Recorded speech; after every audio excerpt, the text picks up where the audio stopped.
Hai, selamat pagi kepada Madam Ling dan juga rakan-rakan sekalian. Sebelum saya memulakan slide pembentangan saya pada pagi ini, izinkan saya untuk memperkenalkan diri saya dahulu. Nama saya Sandra Monica Anak Julin. Pada pagi ini, saya akan membentangkan tentang pemerhatian dan penilaian dalam pendidikan kanak-kanak, portfolio. Tanpa melengahkan masa lagi, izinkan saya untuk meneruskan slide pembentangan ini. Pengenalan. Portfolio ialah satu kaedah yang digunakan untuk mengumpul dan merekod bukti pencapaian pelajar dalam satu jangka masa yang tertentu. Portfolio berbentuk dokumentasi yang berstruktur. Portfolio memerlukan perancangan, pelaksanaan dan penilaian yang teliti.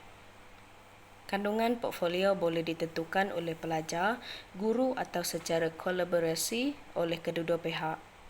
Portfolio adalah perkara yang sangat penting untuk membuat penilaian. Definisi portfolio. Portfolio atau profil profesional merupakan satu koleksi dokumen yang memberi gambar tentang seorang profesional dari segi pengetahuan, kemahiran, pengalaman, kelayakan, matlamat dan juga pencapaian. Oleh hal demikian, portfolio bukan sekadar CV atau rekod perkhidmatan. Ciri-ciri portfolio. Yang pertama, dokumentasi berstruktur yang memulakan pelaksanaan, perancangan dan penilaian yang teliti.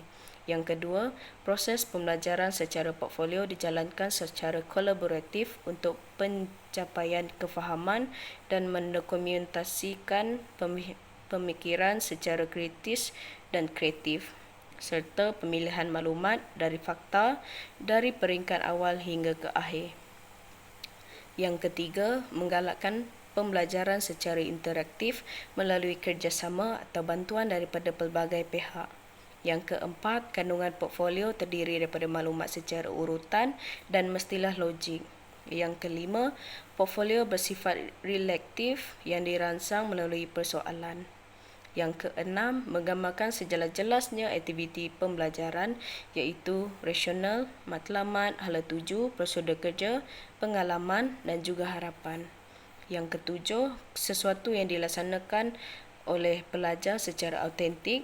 Ini adalah kaedah konkret untuk pelajar menghasilkan kerja yang original melalui pengalamannya sendiri ketika melakukan kerja-kerja amali atau kerja lapangan. Hasil kerja didokumentasi dalam pelbagai bentuk yang boleh menemukan keasliannya. Yang ke-8, menunjukkan perlakuan pelajar yang dibimbing oleh guru seperti ulasan, komen dan cadangan harus direkod untuk menghadapi dan mengatasi sesuatu tugasan pembelajaran. 4 jenis portfolio. Yang pertama ialah portfolio perkembangan, portfolio pameran, portfolio kerja dan juga portfolio dokumentari. Portfolio perkembangan. Portfolio perkembangan adalah sampel kerja murid yang digumpul secara berkala bertujuan untuk menilai perkembangan murid sepanjang suatu tempoh pembelajarannya. Portfolio pameran pula merupakan kumpulan hasil kerja murid yang terbaik bertujuan untuk menunjukkan status penguasaannya dalam pembelajaran di hujung suatu tempoh pembelajarannya. Portfolio kerja. Portfolio kerja adalah merupakan koleksi hasil kerja harian pelajar sendiri, catatan, lakaran, draft awal, hasil akhir yang telah dibuat oleh pelajar. Portfolio dokumentari.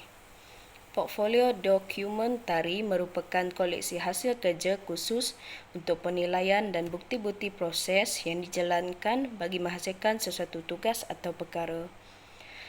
4 jenis penilaian portfolio. Tujuan portfolio ialah untuk memberi peluang kepada pelajar mendokumentasikan kemahiran dan pengetahuan yang diperoleh melalui pengalaman sewaktu menyempurnakan tugasan. Menggalakkan pelajar menyemakkan dan menganalisis pembelajarannya mereka secara sistematik, menyediakan ruang belajar, membuatkan refleksi dan menentukan matlamat peribadi.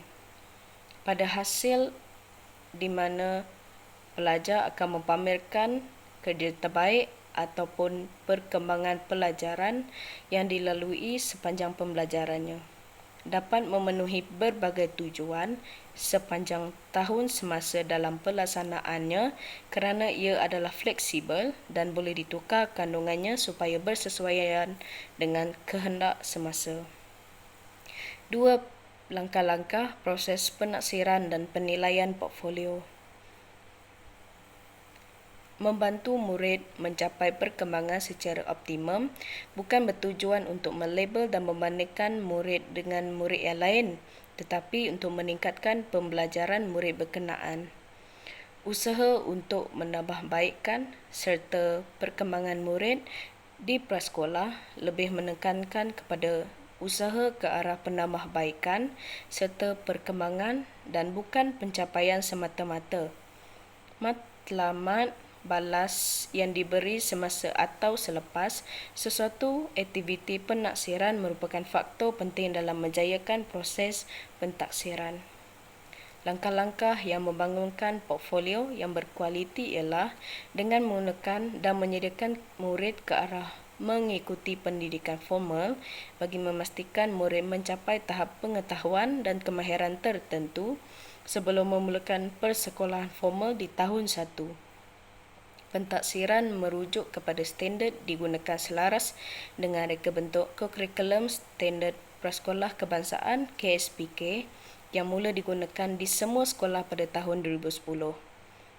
Selain itu, digunakan di semua prasekolah pada tahun 2010 untuk mengenal pasti kesesuaian bahan dengan respon aspek utama dalam pentaksiran ialah instrumen iaitu bahan yang inventory untuk membuat pentaksiran, kumpulan yang ditasik iaitu murid, respon murid atau dapatan daripada pentaksiran yang dibuat.